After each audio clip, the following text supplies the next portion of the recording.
جمعے کی مبارکباد دینا، جمعۃ المبارک کہنا، جمعۃ المبارک کے میسج بنا کے دوستوں میں اس کی تشہیر کرنا، بظاہر اس میں کوئی ممانعت نہیں ہے اور بظاہر اس میں کوئی حرج نہیں ہے، اس لیے کہ جمعے کا دن تمام مسلمانوں میں یکساں اہمیت کا حامل ہے۔ جمعے کا دن تمام دنوں کا سردار دن ہے۔ جمعے کا دن اس میں ایک گھڑی ایسی ہے جس میں عام دنوں کے بجائے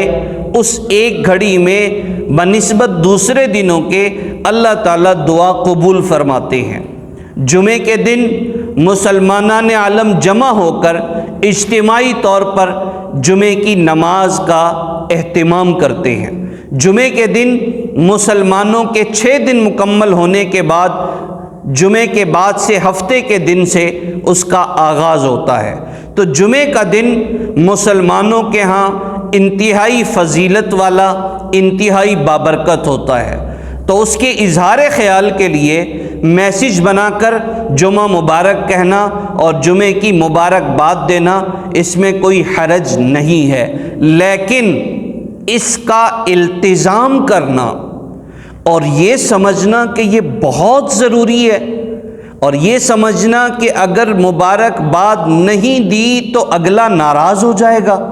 یا میرے پاس میسج نہیں پہنچا تو میں دل میں سوچ کے بیٹھوں گا کہ انہوں نے مجھے جمعے کی مبارکباد نہیں دی، تو اس نظریے تک اس چیز کو لے کر آنا کہ جو دین نہیں ہے، جو شریعت کا حکم نہیں ہے، اس حکم پر ناراضگی کا اظہار کرنا اس بات کی علامت ہے کہ ہم نے اب اس کو لازمی سمجھ لیا ہے۔ جب ہم اسے لازمی سمجھ لیتے ہیں تو یہ وہ چیز ہے جو دین نہیں ہے، ہم اسے دین سمجھ بیٹھے ہیں۔ تو جو چیز دین نہ ہو اسے دین سمجھنا اور اس کے لیے لازمی اہتمام کرنا، یہ وہ کام ہے کہ جس کام کی شریعت نے اجازت کیا مکلف نہیں بنایا، ہم نے زبردستی اس کو اپنے اوپر لازم کر لیا ہے۔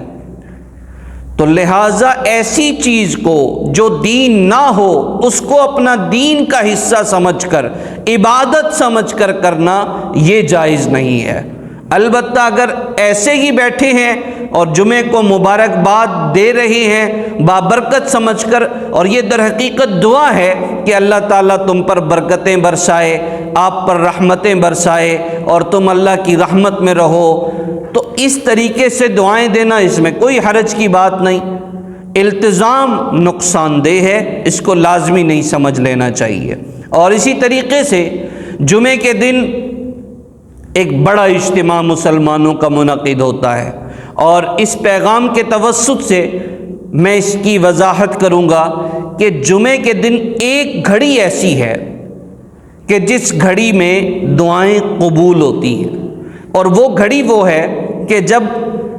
خطیب صاحب جمعے کا خطبہ دیتے ہوئے جب پہلا خطبہ دے چکیں اس کے درمیان بیٹھ جائیں۔ وہ چند گھڑیاں ہوتی ہیں، حدیث پاک کے مطابق ان گھڑیوں میں اللہ پاک دعا کو قبول فرماتے ہیں، لیکن اس دعا کو ہم نے زبان سے نہیں کہنا